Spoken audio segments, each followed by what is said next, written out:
Pemirsa, aparatur sipil negara atau ASN kini boleh bekerja fleksibel dari mana saja. Pemerintah resmi memperlakukan pola kerja fleksibel bagi ASN maksimal 2 hari dalam seminggu.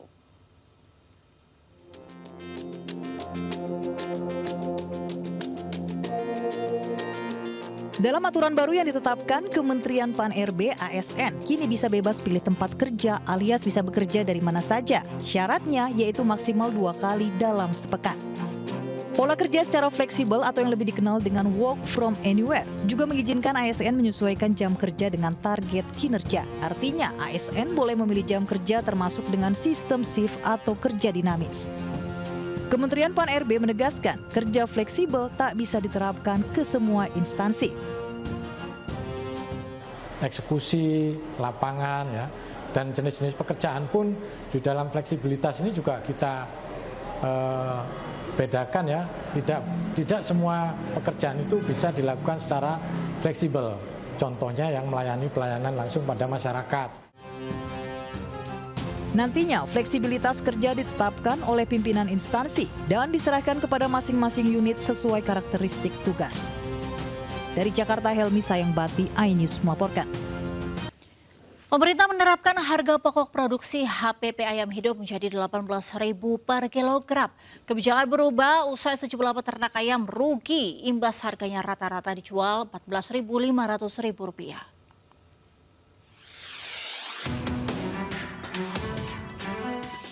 Usai pembaharuan HPP ayam hidup, harga ayam di sejumlah pasaran mengalami perubahan. Di Pasar Johar Baru terpantau harga ayam negeri mengalami penyesuaian hingga Rp4.000. Sebelumnya ayam berukuran kecil dibanderol Rp28.000, ayam sedang Rp35.000 per ekor, sementara ayam berukuran besar dibanderol Rp40 hingga Rp50.000 per ekor. Namun beragam ukuran ayam tersebut mulai naik secara bertahap. Tetap harga lama karena takutnya orang-orangnya pada kaget. Soalnya kan baru semalam aja naiknya 28. 28. Untuk yang sedang? Yang sedang 35, agak gedean dikit 40.000, 50.000, terus 65. Ya 40 ke atas. Harapan itu gimana nih Bu dengan makin mahalnya ayam? Waduh, kita pusing belanja juga ya kan. Kayak sekarang juga cari uang juga sulit kan. Bagaimana caranya gitulah. Ya karena kita terpaksa perlu makan, ya kita terpaksa beli gitu loh. Sebelumnya para peternak ayam hidup menjerit karena harga ayam anjlok, rata-rata hingga Rp14.500.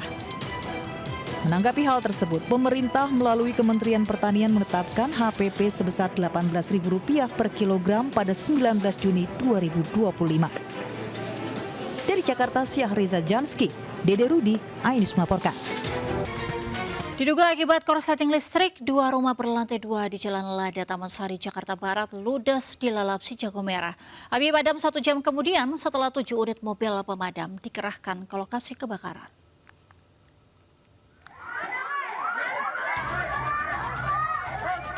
Kobaran api melahap habis 2 bangunan berlantai 2 di permukiman padat penduduk di Jalan Lada, Taman Sari, Jakarta Barat. Banyaknya material yang terbuat dari kayu membuat api dengan cepat merambat dan membesar. Dibantu warga, petugas pemadam kebakaran sektor Taman Sari berupaya melokalisir api agar tidak merambat ke bangunan lain. Dari keterangan saksi, api pertama kali terlihat dari lantai 2 rumah yang kemudian membesar dan merambat ke bangunan lain. Berapa rumah yang kebakar, Bang? Dua. Berapa lantai? Awalnya dari lantai berapa? Dua. Dari lantai 2. Kosan atau rumah tinggal? Tempat tinggal. Belum diketahui pasti apa penyebab dari kebakaran ini. Diduga api berasal dari korsleting listrik. Dari Jakarta, Rizky Falufi, iNews melaporkan. Pemirsa, sebuah motor matic raib digasak maling di kawasan Kebonjeruk, Jakarta Barat, Jumat subuh. Salah satu dari keempat pelaku menggunakan jaket atribut kurir online.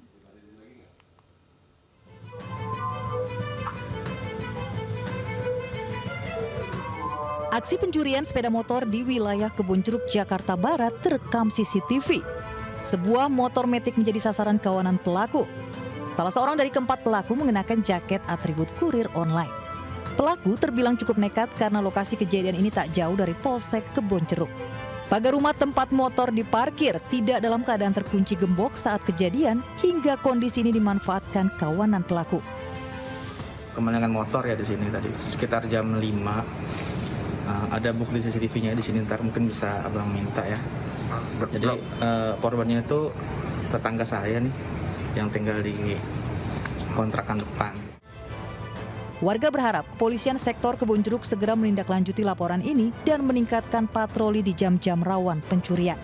Dari Jakarta, Miftahul Gani, iNews melaporkan. Ratusan sopir truk di Jawa Tengah melakukan aksi pemblokiran ruas Jalan Semarang, Solo, Jawa Tengah. Mereka protes atas kebijakan pemerintah tentang Zero Over Dimension Overload atau ODOL.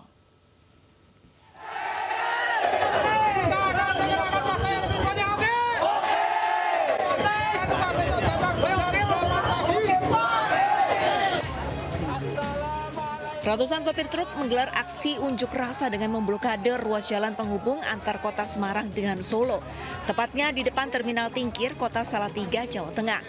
Dampak dari aksi ini pun arus lalu lintas lumpuh total. Para peserta aksi yang tergabung dalam sopir logistik Salatiga Raya menuntut sejumlah poin.